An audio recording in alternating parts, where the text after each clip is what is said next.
Dear students, आज हम देख रहे हैं 806 नंबर क्वेश्चन पेपर का आंसर की, जिसका नाम है प्रोफिशिएंसी इन इंग्लिश। इसमें सेट ए, बी, सी और डी सभी के आंसर्स को देखेंगे। जिसके पास जो भी आपका सेट था वो आंसर मिला लेना। सभी के सेट्स के आंसर यहाँ पर अवेलेबल हैं। आपको एक चीज़ और बता दूँ, आपको 25 में से 40% लाना था। तो 25 नंबर का अगर आप 40% निकाल लेते हो तो ये 40% जो है आपका 10 नंबर बनता है। अगर 10 नंबर आपके पास आ जाता है तो आप आसानी से जो है पास हो जाएंगे। इसके बाद चलिए पहले क्वेश्चन से स्टार्ट करते हैं, समझ लेते हैं। A dash is produced by mixing of two pure vowel sound. जब दो प्योर वॉवेल साउंड को हम मिक्स करते हैं तो क्या प्रोड्यूस होता है? तो वो प्रोड्यूस होता है डिफ्थोंग्स। ठीक है, डिफ्थोंग जो है प्रोड्यूस होता है। जैसे कि फियर, मैं एग्जांपल देता हूँ आपको, FEAR। मैंने बताया था आपको, अगर आपने वीडियो देखा होगा तो आपको बताया था फियर। अब इसमें देखिए, ये भी आपका वोवेल है, ये भी आपका वोवेल है। दो वोवेल एक साथ में मिक्स होते हैं, इसी को बोलते हैं डिफ्थोंग्स। ठीक है ना? जैसे फेयर भी आप लिख सकते हैं FAIR। तो इसमें भी ए और आई जो है, इसमें ए और आई ये दोनों क्या है? आपके डिफ्थोंग्स हैं। ठीक है ना? यहाँ पर ए और आई जो आप देख रहे हैं ये भी आपके क्या डिप्थोंग्स है, क्योंकि AEIOU साथ में आते हैं ना आपके वॉवेल्स में। तो वॉवेल्स में इस तरह से। अभी देखिए नेक्स्ट क्वेश्चन जो है, इसमें पूछा गया आपसे, the study of sounds of speech is known as. तो जब हम स्टडी करते हैं साउंड्स ऑफ स्पीच को तो उसको बोलते हैं फोनेटिक्स। ये भी मैंने करवाया था, अगर आपने वीडियो देखा होगा तो। फोनेटिक्स की डेफिनेशन मैंने दी थी, तो उसमें बताया था फोनेटिक्स क्या होता है, the study of sound of speech या ह्यूमन स्पीच। इसके बाद जो नेक्स्ट क्वेश्चन है, इसमें पूछा गया है birds dash in the sky. तो birds are flying in the sky होगा। इसमें ये क्या है? आपका प्लूरल है, यानी बहुवचन है। बहुवचन के साथ फ्लाइज नहीं आएगा। फ्लाइंग आएगा तो इसके साथ हेल्पिंग वर्ब नहीं है, और फ्लॉन तो होगा ही नहीं। तो यहाँ पर जो है आर ऑप्शन सही है, यानी कि are flying, C option correct हो जाता है। इसके बाद जो नेक्स्ट क्वेश्चन है, इसमें पूछा गया है the plural of monkey is. तो मंकी का बहुवचन आपसे पूछा है, तो मंकी का बहुवचन बहुवचन होता है मंकीज। डी ऑप्शन जो है करेक्ट हो जाएगा, मंकीज होगा। इसके बाद जो नेक्स्ट क्वेश्चन है, इसमें पूछा गया arrange the letter and find out the correct word. यहाँ पे आपको एक लेटर दिया हुआ है, ये देख सकते हो। यहाँ पर जम्बलिंग वर्ड किया गया है, आगे पीछे वर्ड्स को कर दिया गया है, और बोल रहा है कि आप जो है इसको देख करके इसमें से सही सेंटेंस बताइए। तो आपको बस सिंपल सा, सभी ने आंसर सही किया होगा, देखना है आपको कि भाई डबल ओ आ रहा है, इसमें डबल ओ आ रहा है और डबल एन आ रहा है। तो ये सब देखोगे तो तीनों में डबल ओ और डबल एन नहीं मिल रहा है। इसमें भी केवल एक ओ मिल रहा है आपको, देखो ध्यान से, इसमें एक ओ ही मिल रहा है। इसमें भी आपको एक ओ ही मिल रहा है, इसमें भी आपको एक ओ ही मिल रहा है। ये तीनों तो सीधे सीधे गलत हो गए। जहां पर डबल ओ और डबल एन मिलेगा देखने को, इसमें भी ओ है, इसमें भी ओ है, दो बार ओ हो गया। एक बार यहाँ पे एन है, एक बार यहाँ पे एन है, तो दो बार एन हो गया। तो यहाँ पे कंटिन्यूअस जो है इसका सही आंसर था डी। इसमें तो बिल्कुल छोटा बच्चा, 10वीं का भी, 5वीं का, 8वीं का बच्चा भी इसको देख करके समझ सकता था कि डबल ओ और डबल एन किसी शब्द में आ रहा है, वही मेरा सही हो जाएगा। यहाँ पे ऑप्शन ऐसे दिए हुए हैं, तो डी ऑप्शन सही हो जाता। नेक्स्ट जो क्वेश्चन है उसकी बात करते हैं। यहाँ पे बोला है develop a story using the given word phrase. तो इसमें दिया है a cow, a piece of bread, break, a clever fox, praise, a sweet voice, a song fell down. ये वाला आपका जो है चतुर लोमड़ी वाला जो है आपका यहाँ पर क्वेश्चन दिया हुआ है। इसकी स्टोरी लिखनी थी, जो कि हमने 7th 8th 9th में पढ़ा था, ये चीज़ है ना, उसी की स्टोरी यहाँ पे दे दी है। इस तरह से अगला जो क्वेश्चन है आपका, इसको मैं दिखा देता हूँ, इसका आंसर कैसे लिखना था। You are Apoorva, write an application for the post of English teacher in upper primary school. तो इसके लिए भी लिखना था। तो चलिए इसके आंसर्स को देख लेते हैं। आंसर जो है आपका इस तरह से रहेगा, जैसे develop a story using the given words और फ्रेजेस। तो यहाँ पर जो स्टोरी हो जाएगी, the clever fox and the foolish crow. One day a crow found a piece of bread and flew to a tree to enjoy it. वो जो है कहाँ पे उड़ा? एक पेड़ पे जाके बैठ गया। Holding it tightly in her back beak, उसने अपनी चोंच में इसको बहुत जोर से पकड़ रखा था। She sat on a branch, एक डाली में बैठा। एक clever fox saw the crow and the bread. तो एक चतुर लोमड़ी ने जो है क्रो को देख लिया और ब्रेड को देख लिया। ही वॉन्टेड द ब्रेड, और वो ब्रेड चाहता था। सो थॉट ए प्लान, उसने एक योजना बनाई। The fox went near tree and said, और पेड़ के पास गया फॉक्स और बोला, oh dear crow you have such a sweet voice, तुम्हारा आवाज़ बहुत ही मधुर है। I have heard your sing before, मैंने तुम्हारा जो है सिंगिंग पहले से सुन रखा है। Please sing a song for me, मेरे लिए गाना गाओ। The crow felt happy and proud, उसने जो है अपने आप खुशी महसूस किया और गर्व महसूस किया कि यार मैं इतना अच्छा गाना गाता हूँ। तो क्रो ने क्या किया, सी ओपेंड, यहाँ पे लिख सकते हो crow opened her beak to sing, और उसने जैसे ही अपनी चोंच खोली गाना गाने के लिए, as soon as she did, और जैसे ही उसने ऐसा किया, the piece of bread fell down, और जो ब्रेड का टुकड़ा था उसकी चोंच से नीचे गिर गया। Fox quickly picked up and ran away, fox ने उसको उठाया और भाग गया। The crow was sad but learn not to be fooled by praise, यानी कोई आपका जो है प्रशंसा करे और उसको समझना है कि प्रशंसा जो आपका करे तो इसका मतलब आप बेवकूफ़ ना बन जाएं। तो don't be fooled by flirty, यानी कि जो फ्लर्ट कर रहा है उससे उसके द्वारा मूर्ख मत बनो, मोरल इसका आ गया। तो ये क्वेश्चन का आंसर हो गया। इसी से मिलता जुलता जो आपको लिखना था, इसमें आपको घबराने वाली कोई बात नहीं थी कि हाँ आपने बिल्कुल मैंने जो बताया ऐसा है, इसी से मिलता जुलता आपको लिखना था, स्टोरी इसी तरह की थी। नेक्स्ट जो क्वेश्चन आपसे पूछा गया है, application for the post of English teacher के लिए, तो आप टू द हेड मास्टर डाल करके जो भी स्कूल नाम अपना डालना चाहते हैं, सिटी डालना चाहते हैं वो डाल देंगे। सब्जेक्ट डालेंगे application for the post of English teacher, respected sir या मैडम करके स्टार्ट कर दोगे, क्योंकि आपको अपूर्वा बोला गया तो आपको अपूर्वा ही लिखना है। I am Apoorva, Apoorva would like to apply for the post of English teacher in your steam upper primary school, क्योंकि आपको बोला गया क्वेश्चन में अपर प्राइमरी स्कूल के लिए लिखना है। I have completed my DLED and possess good communication and a teaching skill in English. आपने अपने इंग्लिश के बारे में बता दिया टीचर को। I am passionate about teaching, मुझे मेरे जो है पसंद है, मेरी इसी में रुचि है, किसके लिए, टीचिंग जो है मेरा पैशन है। Capable of handling students with patient and creativity. I assure you that I will work with sincerity and dedication, मैं तुम्हें विश्वास दिलाती हूँ, टीचर को बोल रही है कि मैं तुम्हें विश्वास देती हूँ कि मैं बहुत ही अच्छी तरीके से डेडिकेशन के साथ काम करूँगा। I request you to consider my application and provide me with an opportunity to serve your institute, आप मुझे जो एक मौका दें ताकि मैं आपके इंस्टीट्यूट को सर्व कर सकूं, सेवा दे सकूं। थैंक यू करके आप अपूर्वा का नाम लिख देंगे। इस तरह से जो है आपका एप्लीकेशन था। नेक्स्ट जो क्वेश्चन पूछा गया था, व्हाट आर सुफिक्स, ये भी करवाया हुआ क्वेश्चन है। तो सुफिक्स क्या होता है, गिव टू एग्जाम्पल्स। तो suffix is a letter of or group of letter added at the end of the word to change its meaning और फॉर्म, जो उसका मतलब बदल जाएगा या उसका फॉर्म बदल जाएगा। और कब लगता है, ये वर्ड के एंड में लगता है। It can change the word into a different tense, number और पार्ट ऑफ स्पीच। आप ये लिखना चाहें तो लिख सकते हैं, नहीं लिखना चाहें तो छोड़ सकते हैं, लेकिन पहला ये वाला लाइन यहाँ तक लिखना था कि जो है ये कहाँ लगता है, एंड ऑफ द वर्ड, तो चेंज कर देता है मीनिंग या फॉर्म को। एग्जाम्पल, जैसे आप फुल लगाओगे किसी वर्ड के एंड में, जैसे कि मैंने बताया हेल्प के एंड में मैं फुल लगाऊं तो हेल्पफुल बन जाएगा, ठीक है ना। हेल्प जो है, हेल्प वर्ड में अगर मैं फुल लगाऊं हेल्प के एंड में, एंड बोल रहा है ना, हेल्प के एंड में लगाया फुल तो हेल्पफुल बन गया। इसी तरह से अगर दूसरा एग्जाम्पल लें तो काइंड के पीछे मैंने नेस लगाया तो काइंडनेस बन गया, ठीक है ना। तो ये हो गया। इसके बाद जो नेक्स्ट क्वेश्चन है, discuss the library importance of English.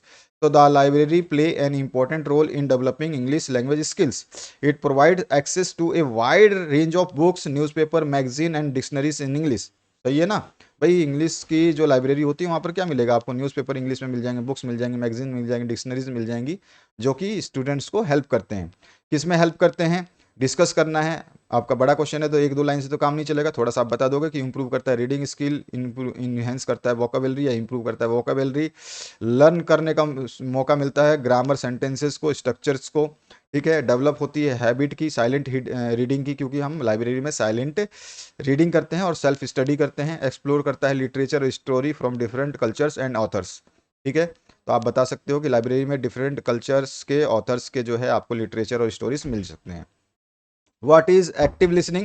Active listening is the skill of fully concentrating, understanding or responding and remembering what is being said. Active listening का मतलब होता है कि सामने वाला बोलने वाला, जब सामने वाला बोल रहा है तो हम उसको कंसंट्रेट होकर के सुन रहे हैं, उसको अच्छी तरह से समझ रहे हैं और उसके बारे में जो सुन रहा है उसको हम रिस्पॉन्ड कर रहे हैं, यानी कि हाँ उसको लग रहा है कि हाँ हम सुन रहे हैं और साथ ही साथ हम उसको याद भी कर रहे हैं। यही होता है एक्टिव लिसनिंग, यानी कि वो जो चीज़ बोल रहा है वो सब कुछ हम ग्रहण कर रहे हैं, ठीक है ना। यानी कि विद अटेंशन और इंटरेस्ट के साथ जो हम लिसनिंग करते हैं वही आपकी एक्टिव लिसनिंग होती है, ठीक है।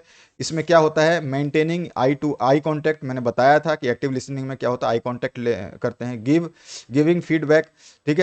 जैसे कि हम कुछ बोलता है तो अगर हमें यस बोलने की जरूरत है तो हम यस बोल देते हैं कि हाँ सही है। आस्किंग क्लैरिफाइंग क्वेश्चंस, अगर कोई क्वेश्चन हमारे मन में डाउट रहता है तो हम जब उसकी लिसनिंग को सुन लेते हैं उसके बाद उससे क्वेश्चंस पूछते हैं और बीच में जो है उसको इंटरप्ट नहीं करते हैं स्पीकर को। एक्टिव लिसनिंग ये होती है। नेक्स्ट जो क्वेश्चन है, व्हाट इज वर्ड मेथड? तो word method is a technique of teaching reading where children are taught to recognise word whole word. ठीक है ना।